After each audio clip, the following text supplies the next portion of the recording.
गरीब साध साध सब नेक हैं, आप अपनी ठोरी, जो सतलोक ले जावेंगे वो साधु कोई और।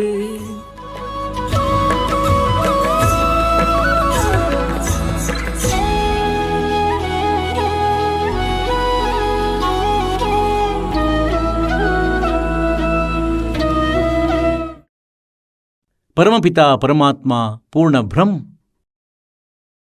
ಸರ್ವ ಸೃಷ್ಟಿ ರಚನಾಕಾರ ಕುಲದ ಮಾಲೀಕ ಕಬೀರ ಪರಮೇಶ್ವರರ ಅಪಾರ ಕೃಪೆಯಿಂದ ಈ ಕೆಲವು ಪುಣ್ಯ ಆತ್ಮಗಳು ಸತ್ಸಂಗವನ್ನು ಕೇಳಲು ಬರುವಂತೆ ಆಯಿತು.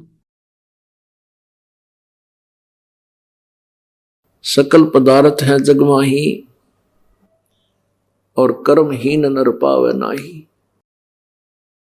ಪರಮಾತ್ಮ ಪೂರ್ಣಬ್ರಹ್ಮ ಇಡೀ ಸೃಷ್ಟಿಯ ರಚನಾಕಾರ ಕಬೀರ ದೇವರು ಈ ನಮ್ಮ ಎಲ್ಲ ಆತ್ಮಗಳ ಏಕಮಾತ್ರ ಮಾಲೀಕರು. ಇವರು ನಮ್ಮ ಪಿತಾ ಆಗಿರುವರು.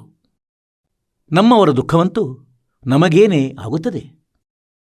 ಈ ಕಾಲನು ಯಾರನ್ನು ನಾವು ನಮ್ಮ ಮಾಲೀಕನೆಂದು ನಂಬುತ್ತೇವೆ, ಏಕೆಂದರೆ ನಾವು ನಮ್ಮ ಕರ್ಮಗಳ ಕಾರಣದಿಂದ, ನಮ್ಮ ತಪ್ಪಿನ ಕಾರಣದಿಂದಾಗಿ ಈ ಕಾಲನ ಅಧೀನರಾಗಿ ಬಿಟ್ಟೆವು. ಈಗ ಇವನು ಹೇಗೆ ಬಯಸುತ್ತಿದ್ದಾನೋ ಹಾಗೆಯೇ ನಾವು ಬದುಕುತ್ತಲೇ ಇದ್ದೇವೆ. ಹಾಗಾಗಿ ನಮಗೆ ಕಷ್ಟವನ್ನೇ ಕೊಡುತ್ತಿದ್ದಾನೆ. ಮತ್ತವನು ಕಷ್ಟ ಕೊಡುವ ಉದ್ದೇಶ ಇದಾಗಿದೆ ಅಂದರೆ ಅವನು ನಮಗೆ ಎಷ್ಟು ದುಃಖಿಯನ್ನಾಗಿ ಮಾಡುವನೋ ಅಷ್ಟೇ ದುಃಖ ಮತ್ತು ಸಂಕಟ ನಮ್ಮ ತಂದೆಗೆ ಆಗುವುದು. ಈ ಅಯೋಗ್ಯ ಆತ್ಮನು ಸ್ವತಃ ಅಲ್ಲಿ ತಪ್ಪು ಮಾಡಿದ್ದನು. ಒಂಟಿ ಕಾಲಿನ ಮೇಲೆ ನಿಂತು ಇವನು 70 ಯುಗದ ಒಂದು ಬಾರಿ, 70 ಯುಗದ ಇನ್ನೊಂದು ಬಾರಿ, 64 ಯುಗದ ತಪಸ್ಸನ್ನು ಒಂದು ಬಾರಿ ಮಾಡಿದನು. ಪರಮಾತ್ಮನು ಪದೇ ಪದೇ ಆಕಾಶವಾಣಿ ಮೂಲಕ ಎಚ್ಚರಿಸಿದರೂ ಜಾಗೃತನಾಗಲಿಲ್ಲ. ಹೀಗಿದ್ದರೂ ಆ ದಯಾಳು ಇವನಿಗೆ ಸತ್ಯಲೋಕದಲ್ಲಿಯೇ ಸ್ಥಾನವನ್ನು ನೀಡಿದ್ದರು. ಅಂದರೆ ನೀನು ಒಂದು ಮೂಲೆಯಲ್ಲಿ ಇಲ್ಲಿ ಇರು. ತನ್ನ 21 ಬ್ರಹ್ಮಾಂಡಗಳೊಂದಿಗೆ ಇವನೇನು ಡಿಮಾಂಡ್ ಮಾಡಿದ್ದ, ನನಗೆ ಬೇರೇನೇ ಸ್ಥಾನ ಬೇಕೆಂದು. ಮತ್ತೆ ನಾವು ಏನು ತಪ್ಪು ಮಾಡಿದ್ದೆವಂದರೆ, ನಾವು ಪರಮಾತ್ಮನ ಆಜ್ಞೆಯ ಅವಹೇಳನ ಮಾಡಿ ನಮ್ಮ ಮಾಲೀಕನಿಂದ, ನಾವು ನಮ್ಮ ಮೂಲ ಮಾಲೀಕನಿಂದ, ನಮ್ಮ ಸ್ವಾಮಿಯಿಂದ ನಾವು ನಮ್ಮ ಅಂತಃಕರಣದಿಂದ ತ್ಯಜಿಸಿ ಈ ಕಾಲನ ಜೊತೆಯಲ್ಲಿ ಬಂದು ಬಿಟ್ಟೆವು. ಇವನು ನಿಂತುಕೊಂಡು ತಪಸ್ಸು ಮಾಡುತ್ತಿದ್ದನು. ನಾವು ಎಲ್ಲ ಆತ್ಮಗಳು ಇವನ ಮೇಲೆ ಆಸಕ್ತರಾದೆವು. ಹೇಗೆ ಈ ಹೀರೋ ಮತ್ತು ಹೀರೋಯಿನ್ಗಳು ನಾಟಕವಾಡುವವರು ತಮ್ಮ ಹೊಟ್ಟೆಪಾಡಿಗಾಗಿ, ಮತ್ತು ಈ ಮುಗ್ಧ ಆತ್ಮಗಳು ಹರೆಯದ ಮಕ್ಕಳು ಅವರಿಗೆ ಗೊತ್ತಿಲ್ಲದೇನೆ ಹೃದಯದಿಂದ ಇಷ್ಟಪಡುತ್ತಾರೆ. ಮತ್ತು ಅವರೇನಾದರೂ ಬಂದರೆ ಅಕ್ಕಪಕ್ಕದ ನಗರಗಳಲ್ಲಿ ಅವರನ್ನು ನೋಡುವುದಕ್ಕಾಗಿ ಸಾವಿರಾರು ಸಂಖ್ಯೆಯಲ್ಲಿ ಹೀಗೆ ನಿಂತು ಬಿಡುತ್ತಾರೆ. ಯಾವುದು ಕೊಡುವುದು ಕೊಳ್ಳುವುದೇನೂ ಇಲ್ಲ. ಹೀಗೆ ಈ ಕಾಯಿಲೆ ನಮಗೆ ಅಲ್ಲಿಂದ ಬಂದುಬಿಟ್ಟಿತು. ಹೀಗೆ ನಾವು ಪರಮಾತ್ಮನನ್ನು ಮರೆತು, ನಮ್ಮ ದಾತನನ್ನು, ನಮ್ಮ ಸ್ವಾಮಿಯನ್ನು ಮರೆತು, ನಾವು ಈ ನಕಲಿ ಒಡೆಯ, ಈ ನಕಲಿ ಸ್ವಾಮಿ ಮೇಲೆ ಆಸಕ್ತರಾಗಿ ಬಿಟ್ಟೆವು. ಪರಮೇಶ್ವರನು ಪದೇ ಪದೇ ಆಕಾಶವಾಣಿಯನ್ನು ಮಾಡಿದರೂ ನಾವು ಈ ಕಾಲನಿಂದ ದೂರ ಸರಿಯಲಿಲ್ಲ. ನಾವು ಇಷ್ಟು ಇವನಲ್ಲಿ ವಿವಶರಾದೆವು. ಈ ಕಾಲನು ಡಿಮಾಂಡ್ ಮಾಡಿದ್ದೇನೆಂದರೆ, ಪರಮಾತ್ಮ ನನಗೆ ಕೆಲವು ಜೀವಾತ್ಮಗಳನ್ನು ನೀಡು. ಪರಮೇಶ್ವರನು ನಮ್ಮಿಂದ ಸ್ವೀಕೃತಿಯನ್ನು ಪಡೆದಿದ್ದರು. ನಾವೆಲ್ಲರೂ ಈಗ ಏನು ಇಲ್ಲಿ ಕಾಲನ ಜಾಲದಲ್ಲಿ ಸಿಲುಕಿದ ಜೀವಾತ್ಮಗಳಾಗಿದ್ದೇವೆ. ಆವಾಗ ನಾವೆಲ್ಲರೂ ಪರಮಾತ್ಮನ ಎದುರಲ್ಲಿ ಇಷ್ಟು ನಿರ್ಲಜ್ಜರಾಗಿದ್ದೆವು ಅಂದರೆ ನಮ್ಮ ಲಜ್ಜೆಯನ್ನು ಸಂಪೂರ್ಣ ಬಿಟ್ಟಿದ್ದೆವು. ಪರಮಾತ್ಮನ ಎದುರಲ್ಲೇ ನಾವು ಇವನೊಂದಿಗೆ ಬರುವ ಸ್ವೀಕೃತಿಯನ್ನು ನೀಡಿದ್ದೆವು. ಈಗ ಯಾರು ಪತಿವ್ರತೆಯ ಸ್ಥಾನದಲ್ಲಿ ಇರುವುದಿಲ್ಲವೋ ಆಕೆಯು ಆ ಸ್ವಾಮಿಯ ಪತಿಯ ಹೃದಯದಿಂದ ದೂರವಾಗುತ್ತಾಳೆ ಆ ಹುಡುಗಿ. ಹೀಗೆಯೇ ನಾವು ಕೂಡ ಮಾಡಿದೆವು. ಪರಮಾತ್ಮನು ನಮ್ಮನ್ನು ಅಂತಃಕರಣದಿಂದ ದೂರ ಮಾಡಿದರು. ಅಂತಃಕರಣದಿಂದ ನಮ್ಮನ್ನು ರಿಜೆಕ್ಟ್ ಮಾಡಿದರು ಇವು ಅಯೋಗ್ಯ ಆತ್ಮಗಳೆಂದು. ನಾನು ಇವರಿಗೆ ಎಲ್ಲ ಅನುಕೂಲ ಮಾಡುತ್ತಿದ್ದೇನೆ, ಎಲ್ಲ ಸುಖವಿದೆ, ಇವರಿಗೆ ಯಾವುದೇ ಕಷ್ಟವಿಲ್ಲ. ಹೀಗಿದ್ದರೂ ಇವನನ್ನು ಬಯಸುತ್ತಿದ್ದಾರೆ ನನ್ನನ್ನು ಬಿಟ್ಟು. ಆದರೂ ಕೂಡ ಅವನು ದಯಾಳಾಗಿರುವನು, ನಮ್ಮ ತಂದೆ, ನಮ್ಮ ಸ್ವಾಮಿ. ಕಾಲನ ಡಿಮ್ಯಾಂಡ್ನಂತೆ ಮತ್ತು ನಮ್ಮ ಸ್ವೀಕೃತಿ ಪ್ರಕಾರ ಪರಮಾತ್ಮನು ನಮ್ಮೆಲ್ಲರನ್ನು ಇವನೊಂದಿಗೆ ಕಳುಹಿಸಿದರು.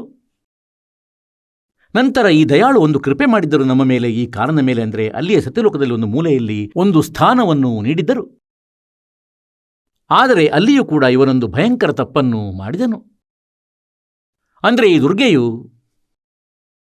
ಎಲ್ಲಕ್ಕಿಂತ ಮೊದಲು ಈ ಆತ್ಮವು ಕಾಲನೊಡನೆ ಬರುವ ಸ್ವೀಕೃತಿಯನ್ನು ನೀಡಿತ್ತು ಮತ್ತು ಅವಳಿಗೆ ಸ್ತ್ರೀರೂಪ ನೀಡಿ ಪರಮಾತ್ಮನು ನಮ್ಮೆಲ್ಲರನ್ನೂ ಬೀಜರೂಪದಲ್ಲಿ ಅವಳ ಶರೀರದ ಒಳಗೆ ಪ್ರವೇಶ ಮಾಡಿಸಿದರು ಮತ್ತು ಅವಳಿಗೆ ಶಕ್ತಿ ನೀಡಿದರು ವಚನದಿಂದ. ಅಂದರೆ ಎಷ್ಟು ಬೇಕು ಅಷ್ಟು ಜೀವಾತ್ಮ ನರ ಮತ್ತು ನಾರಿ ಉತ್ಪನ್ನಿಸಬಹುದೆಂದು ದುರ್ಗೆಯನ್ನು ಕಾಲನ ಬಳಿ ಕಳುಹಿಸಲಾಯಿತು, ಅಲ್ಲಿಯೇ ಸತ್ಯಲೋಕದಲ್ಲಿ. ಮತ್ತು ಅವಳೊಳಗೆ ನಾವೆಲ್ಲರೂ ಇದ್ದೆವು. ಕಾಲನು ಅಲ್ಲಿ ಒಂದು ಅಪರಾಧವನ್ನು ಮಾಡಿದ ಈ ಬ್ರಹ್ಮನು ದುರ್ಗೆಯೊಂದಿಗೆ ದುಷ್ಕರ್ಮವನ್ನು ಮಾಡಲು ಪ್ರಯತ್ನ ಮಾಡಿದ. ಆಗ ದುರ್ಗೆ ಹೇಳಿದಳು, ನನಗೆ ತಂದೆಯವರು ವಚನಶಕ್ತಿಯನ್ನು ನೀಡಿದ್ದಾರೆ. ಎಷ್ಟು ನೀನು ಜೀವಾತ್ಮ ಹೇಳುವೆಯೋ ನಾನಷ್ಟು ಉತ್ಪನ್ನಿಸಿಕೊಡುವೆನು. ಇವನು ಯಾವುದಕ್ಕೂ ಕಿವಿಗೊಡಲಿಲ್ಲ. ಬಲಾತ್ಕಾರ ಮಾಡಲು ಬಯಸಿದನು. ಆಗ ದುರ್ಗೆ ಇವನ ಶರೀರದೊಳಗೆ ಪ್ರವೇಶವನ್ನು ಮಾಡಿದಳು. ನಂತರ ಪರಮಾತ್ಮನಲ್ಲಿ ಪ್ರಾರ್ಥನೆ ಮಾಡಿದಳು, ನನ್ನ ರಕ್ಷಣೆ ಮಾಡು, ನನ್ನನ್ನು ಕಾಪಾಡು. ಆಗ ಪರಮೇಶ್ವರರು ತನ್ನ ಪುತ್ರ ಜೋಗಜಿತನ ರೂಪದಲ್ಲಿ ಅಲ್ಲಿ ಪ್ರಕಟವಾದರು. ದುರ್ಗೆಯನ್ನು ಆ ಕಾಲನ ಹೊಟ್ಟೆಯಿಂದ ಹೊರತೆಗೆದರು ಮತ್ತು ನಂತರ 21 ಬ್ರಹ್ಮಾಂಡಗಳ ಸಹಿತ ಸತ್ಯಲೋಕದಿಂದ ನಮ್ಮೆಲ್ಲರನ್ನೂ ಹೊರಗೆ ಹಾಕಿದರು. ಸತ್ಯಲೋಕದಿಂದ ನಾವು 16 ಶಂಖಕೋಶ ದೂರಕ್ಕೆ ಬಂದೆವು. ಒಂದು ಕೋಶ ಸರಿಸುಮಾರು 3 ಕಿಲೋಮೀಟರ್ನಷ್ಟು ಡಿಸ್ಟೆನ್ಸ್ ಆಗುತ್ತದೆ. ಇದು ನೀಲ ಪದಮ ಶಂಖ. 16 ಶಂಖಕೋಶ ದೂರ ನಾವು ಬಂದೆವು. 48 ಶಂಖ ಕಿಲೋಮೀಟರ್ ಎಂದು ತಿಳಿಯಿರಿ. ಈಗ ಪುಣ್ಯಾತ್ಮರೇ, ಈ ಕಾಲನು ಈ ವಿಷಯದ ಬಗ್ಗೆ ಬಹಳ ದುಃಖಪಟ್ಟ. ಅಂದರೆ ನನ್ನನ್ನು ಸತ್ಯಲೋಕದಿಂದ ಹೊರಗೆ ಹಾಕಿದರು. ಈಗ ನಾನು ಈ ಜೀವಾತ್ಮಗಳನ್ನು ಇಷ್ಟೊಂದು ಸತಾಯಿಸುವೆನೋ? ಎಷ್ಟಂದರೆ ಪರಮಾತ್ಮನು ಇವರ ದುಃಖದಿಂದಾಗಿ ದುಃಖಿಯಾಗುವರು, ನೆಮ್ಮದಿಯಿಂದ ಇರಲು ಬಿಡಲಾರನು.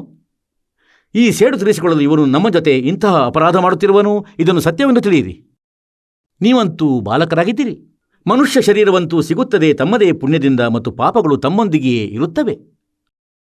ಯಾವುದೋ ಜನ್ಮದಲ್ಲಿ ತಮ್ಮಿಂದ ಶುಭ ಕರ್ಮವಾಗಿದ್ದರೆ ಈ ಜನ್ಮದಲ್ಲಿ ಮನುಷ್ಯ ಜೀವನದಲ್ಲಿ ತಂದು ಅವನು ನಾಶ ಮಾಡಿಸುತ್ತಾನೆ.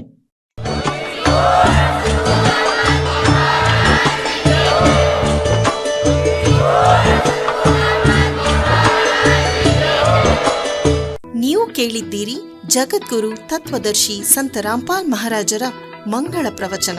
ಹೆಚ್ಚಿನ ಮಾಹಿತಿಗಾಗಿ ವಿಸಿಟ್ ಮಾಡಿ ನಮ್ಮ ವೆಬ್ಸೈಟ್ www.jagadguru-rampalji.org.